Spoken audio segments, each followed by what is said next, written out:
Good morning students. आज हम आपको आपकी हिंदी पाठ्य पुस्तक से चैप्टर 13 अहिंसा के पुजारी पढ़ाऊंगा। ठीक है, तो आप लोग तैयार हैं? ओके। अहिंसा के पुजारी का क्या अर्थ है? अहिंसा का मतलब है किसी प्राणी या जीव को न मारना, मन, वचन, कर्म से किसी को दुख न देना। अहिंसा का सामान्य अर्थ है हिंसा न करना। ओके।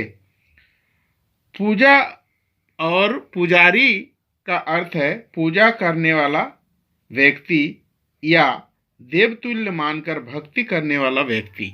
ठीक है, क्लियर हो गया?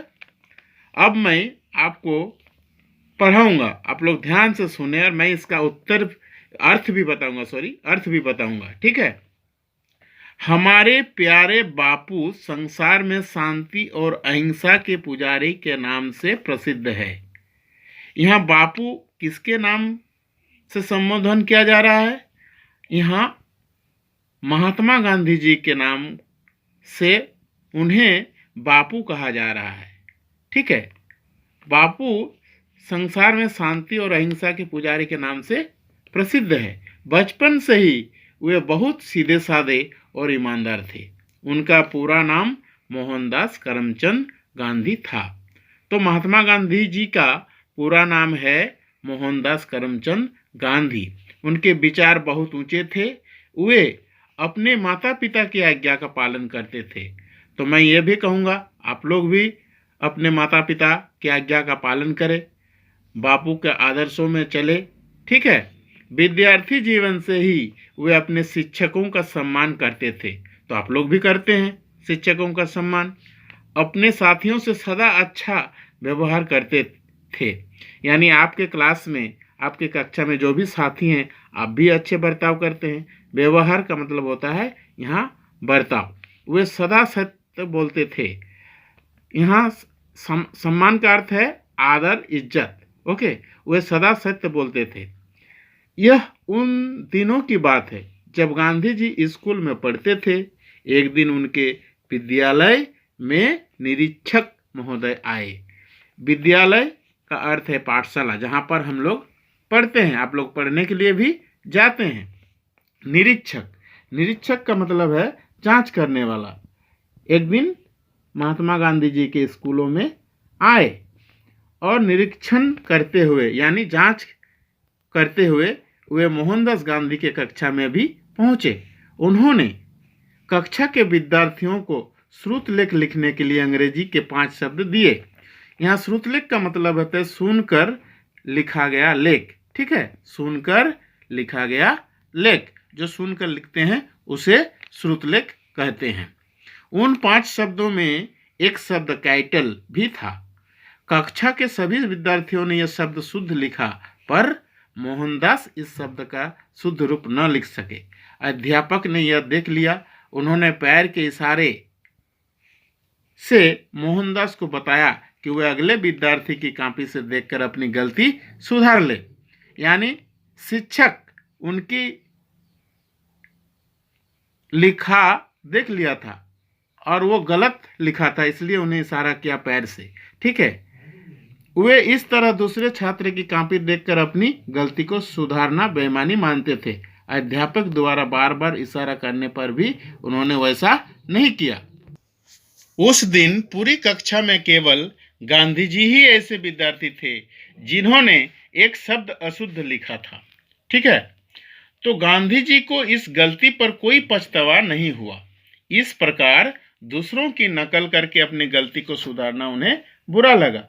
अगर वो चाहते तो वो किसी के कॉपी करके लिख सकते थे, लेकिन वो इतने ईमानदार थे, वो दूसरे की कॉपी करना और गलती को सुधारना उन्हें बुरा लगता।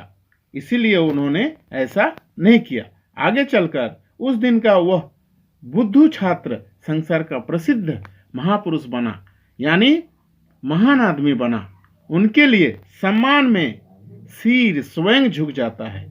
सदाचार का पालन करते हुए गांधी जी ने मानवता की सेवा की, इसलिए सारा संसार उन्हें आदर से महात्मा कहकर पुकारता है। सदाचार का मतलब होता है अच्छा आचरण। ओके, मानवता का मतलब होता है मनुष्यता, आदर का मतलब होता है इज्जत। अब आप शब्दार्थ को याद करेंगे अपने घर पर अच्छी तरह से और अपनी उत्तर पुस्तिका में लिखेंगे। इसकी शिक्षण बिंदु यह है, मैं थोड़ा सा आपको बताना चाहता हूँ। गांधी जी ने अंग्रेजों से विरोध को प्रकट करने के लिए सत्याग्रह को अपना प्रमुख अस्त्र बनाया। सत्य अहिंसा रूपी अस्त्रों के सामने अंग्रेजों की कुटिल नीति तथा अमानवीय व्यवहार के विरुद्ध गांधी जी ने आंदोलन आरंभ किए। असहयोग आंदोलन एवं सविनय अवज्ञा आंदोलन का नेतृत्व किया। गांधी जी के उच्च आदर्शों एवं सत्य के सम्मुख उन्हें झुकना पड़ा और वे हमारा देश छोड़ चले गए। इस प्रकार हमारा देश 15 अगस्त 1947 ईस्वी को स्वतंत्र हुआ। गांधी जी ने अछूतों का उद्धार किया, उन्हें हरिजन नाम दिया, भाषा, जाति और धर्म संबंधी भेदों को समाप्त करने का आजीवन प्रयत्न किया। स्वदेशी वस्तुओं के उपयोग पर जोर दिया। ओके, सूत काटने, सब धर्मों को आदर्श से देखने और सत्य अहिंसा के जीवन में अपनाने की शिक्षा दी। ओके, गांधी जी विश्व को शांति का संदेश दिया। गांधी जी ने प्रेम और भाईचारे की भावना से भारत की जनता को हृदय पर राज्य किया। वे देश में राम राज्य स्थापित करना चाहते थे। भारत को आज़ादी के पश्चात देश 2 टुकड़ों में विभाजित हुआ, भारत और पाकिस्तान। इस बात का आपको बहुत दुख पहुंचा।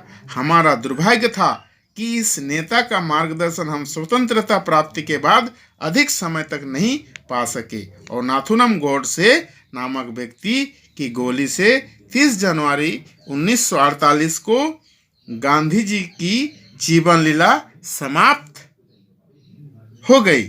एक भविष्य दृष्टा, युग दृष्टा हमारे बीच से चला गया। आज गांधी जी हमारे बीच नहीं है, किंतु उनके आदर्श सिद्धांत हमें सदैव याद रहेंगे। उनका नाम अमर रहेगा।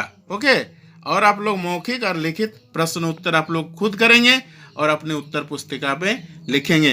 अगला चैप्टर मैं अगले वीडियो में पढ़ाऊंगा।